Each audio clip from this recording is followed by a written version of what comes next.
안녕하세요. 안녕하세요. 요즘 코스닥 시장에서 아주 뜨거운 이름이 하나 있죠. 프로티나. 여러분도 아마 들어보셨을 것 같아요. 네, 맞습니다. 상장 첫날부터 주가가 막 크게 움직여서 정말 많은 관심을 받았죠. 네, 그래서 오늘은 이 프로티나라는 기업, 도대체 어떤 곳인지 좀 깊이 파헤쳐 보려고 합니다. 바이오 데이터 분석 기업이라고는 하는데, 네, 맞아요. 특히 그 단백질들이 서로 어떻게 작용하는지, 그걸 PPI, 즉 단백질 상호작용이라고 부르는데 이 분석 기술에 아주 강점이 있는 회사입니다. 그렇군요.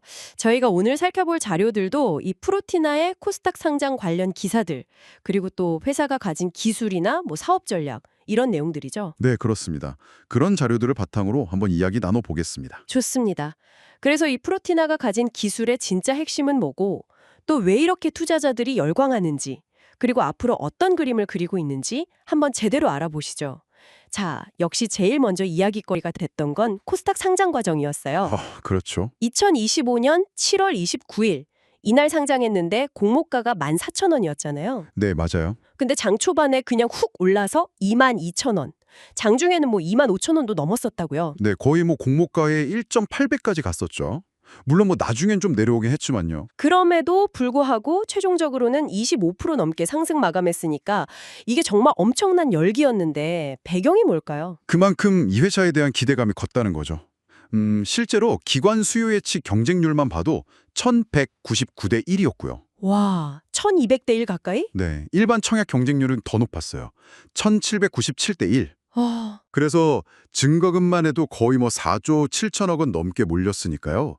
이게 그냥 단순한 기대감이라기보다는 이 회사가 가진 어떤 기술력, 여기에 대한 시장의 평가가 반영된 거다. 이렇게 볼 수 있을 것 같습니다.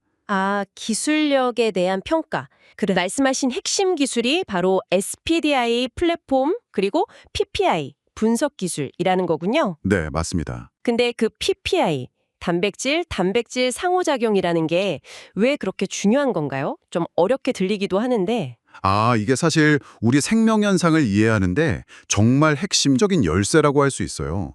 우리 몸 안에 단백질이 한 2만 개 정도 있거든요. 네. 근데 이게 그냥 따로 노는 게 아니라 서로 막 연결돼서 한 65만 개 이상의 네트워크를 만들어요. 실시간으로요. 65만 개요? 와. 네, 그래서 이 네트워크가 우리 생명 활동을 계속 조절하는 건데 비유하자면 유전자 정보가 약간 뭐랄까 생명의 설계도 같은 거라면요. 네, 그쵸. DNA 같은 거. 네, 이 PPI 네트워크는 그 설계도에 따라서 지금 현재 우리 몸이 어떻게 돌아가고 있는지 그걸 실시간으로 보여주는 되게 역동적인 정보망인 거죠. 아하, 그러니까 과거의 정보가 아니라 현재 진행형의 정보군요. 그렇죠.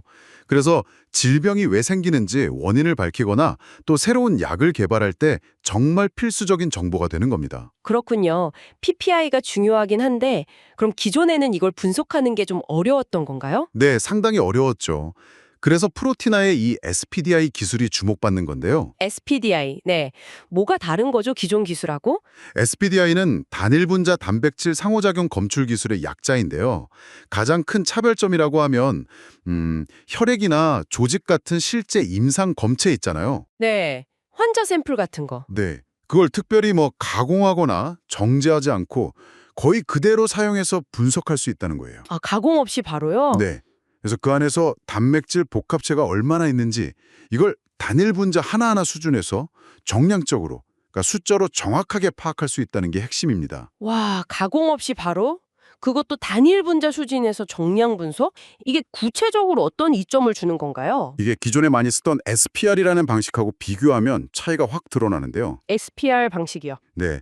예를 들어서 SPR 방식으로는 연구원 한 100명이 그것도 2주 동안 매달려야 한 500개 정도의 후보 물질 데이터를 얻을 수 있거든요. 100명이 2주 동안 500개. 네. 그런데 이 SPID 기술을 쓰면 단 3명의 연구원이 일주일 만에 5,000개의 후보 물질 데이터를 만들어낼 수 있다는 겁니다. 네. 3명이 일주일에 5,000개요?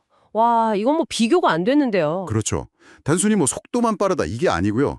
연구 개발의 어떤 규모나 경제성 자체로 완전히 바꾸는 거죠.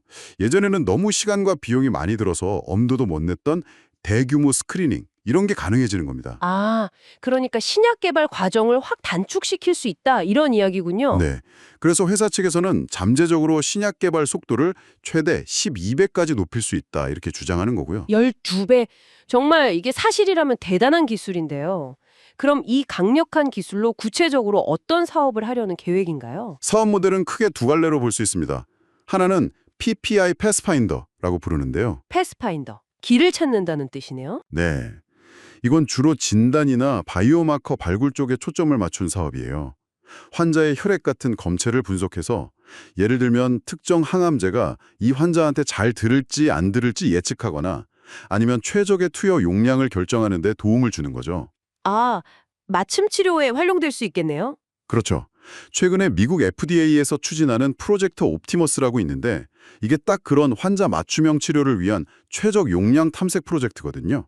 여기에 부합하는 기술이라고 할 수 있죠. 이미 성과도 좀 있나요? 네, 이미 글로벌 제약사하고 분석 계약을 맺어서 매출도 발생하고 있다고 하고요. 연간 한 1,000만 달러 정도 규모라고 합니다. 오, 벌써 매출이 나오고 있군요. 네. 그리고 앞으로는 미국에 있는 CLIA 인증 연구실, 그러니까 특정 임상 검사를 할 수 있는 자격을 갖춘 연구실을 인수해서 자체 개발한 진단 제품, 이걸 LDT라고 하는데 이걸 출시하는 게 목표라고 합니다. CLIA 랩 인수에서 자체 진단 서비스까지. 그럼 다른 한 갈래 사업은 뭔가요? 다른 하나는 PPI 랜드스케이프라고 부릅니다. 이건 신약 개발 자체에 더 가깝다고 볼 수 있는데요. 랜드스케이프. 전체적인 그림을 본다는 느낌이네요. 네, 신약 후보 물질을 발굴하고 또 최적화하는 사업입니다. 특히 항체 신약 개발에 강점이 있다고 하고요. 아까 말씀드린 것처럼 주당 5,000개 후보 데이터를 생산할 수 있는 능력을 바탕으로 기존에 잘 팔리는 블록버스터 의약품보다 더 효능이 좋거나 사용하기 편리한 약, 이걸 바이오베터라고 하죠. 아, 바이오베터? 네, 이런 바이오베터 개발을 목표로 하고 있습니다. 실제로 기존 약물보다 훨씬 낮은 농도에서도 동등하거나 더 좋은 효과를 보이는 후보 물질들을 이미 확보했다고 주장하고 있고요. 와, 이것도 상당히 야심찬데요. 그럼 이 후보 물질들은 어떻게 활용할 계획인가요? 한 3, 4개월마다 후보 물질을 계속 내놓고 2027년부터는 이걸 다른 제약사의 기술 이전, 즉 라이센스 아웃을 추진할 계획이라고 합니다. 최근에는 비만 치료제 같은 펩타이드 약물 쪽으로도 확장할 계획을 가지고 있다고 하고요. 진단부터 신약 후보 물질 발굴, 바이오베터까지 정말 광범위하네요. 여기에 또 AI까지 접목한다고요? 네, 그렇습니다. 이 SPID 기술로 대규모 PPI 데이터를 계속 쌓아서 최종적으로는 50만 개 이상의 빅데이터를 구축하는 게 목표고요. 이걸 이용해서 서울대 백민경 교수팀과 함께 AI 기반의 항체 설계 모델 개발 연구도 진행 중이라고 합니다. 이게 또 정부 과제로도 선정이 됐고요. 아, 데이터 기반 AI 신약 개발, 요즘 가장 핫한 분야 중 하나잖아요. 그렇죠. 이번에 공모로 확보한 자금 한 210억 원 정도 되는데 이것도 아까 말씀드린 CLI 랩 인수나 파이프라인 확장, 그리고 이 AI 플랫폼 고도화에 주로 사용될 예정이라고 합니다. 그래서 성장 전망은 어떻게 보고 있나요? 회사 측에서는 올해 매출이 작년 대비 150% 이상 성장할 걸로 예상하고 있고요. 2027년에는 매출 322억 원 달성을 목표로 제시했습니다. 계획은 정말 원대하고 기대가 되는데, 하지만 또 한편으로는 시장에서 좀 우려하는 목소리도 있잖아요. 이른바 오버행 문제요. 아, 네. 그 부분도 짚어봐야죠. 상장하고 3개월 지나면 초기 기관 투자자들이나 이런 쪽에서 보유했던 물량, 이게 한 59% 정도 된다는데 이게 시장이 풀릴 수 있다는 걱정이죠? 네, 맞습니다. 보호해수가 해제되면 대규모 매도 물량이 나올 수 있고 그러면 단기적으로 주가에 부담이 될 수 있다는 우려는 분명히 존재합니다. 입장은 조금 다른데요. 마지막으로 비상장 상태에서 투자를 유치했을 때 주당 발행가가 13,320원이었거든요. 네. 근데 이번 공모가가 14,000원이었으니까 그 차이가 사실 그렇게 크진 않다는 거죠. 그래서 초기 투자자들이 막 급하게 팔 이유가 크지 않을 수 있다. 이런 입장이고요. 자신들의 기술력이나 장기적인 성장성에 대한 자신감을 좀 내비치고 있습니다. 일리가 있는 얘기 같기도 하네요. 그리고 또 대표이사를 포함한 특수관계인 지분이 한 23% 정도 되는데 이건 3년 동안 보호예수가 걸려 있어서 경영권 자체는 안정적이라고 볼 수 있고요. 알겠습니다. 자, 오늘 이렇게 프로티나에 대해서 정말 깊이 한번 파고들어 봤는데요. 정리해보면 코스닥 상장 초기부터 이렇게 시장에 뜨거운 관심을 받은 데는 역시 그 핵심 기술, 그러니까 단일 분자 수준에서 단백질 상호작용을 정량적으로 분석하는 독자적인 SPID 기술이 있었고요. 네, 그렇죠. 그리고 이걸 바탕으로 해서 진단 분야의 PPI 패스파인더, 또 신약 개발 분야의 PPI 랜스케이프, 여기에 AI 접목까지 굉장히 다각적인 사업 전략을 가지고 있다는 점이 주목할 만한 부분이었습니다. 네, 맞습니다. 여기서 이제 우리가 한 번 더 생각해 볼 거리가 있는 것 같아요. 여러분도 아시다시피 신약 개발이라는 게 정말 성공률이 낮고 복잡하고 어려운 과정이잖아요. 네, 시간도 오래 걸리고 돈도 많이 들고. 그렇죠. 그런데 프로티나의 기술처럼 이 단백질 상호작용, 즉 단백질 체학, 프로테오믹스라고 부르는 이 분야의 데이터를 대량으로, 그것도 아주 정량적으로 확보하는 것이 과연 신약 개발의 성공 가능성을 얼마나 획기적으로 높여줄 수 있을까?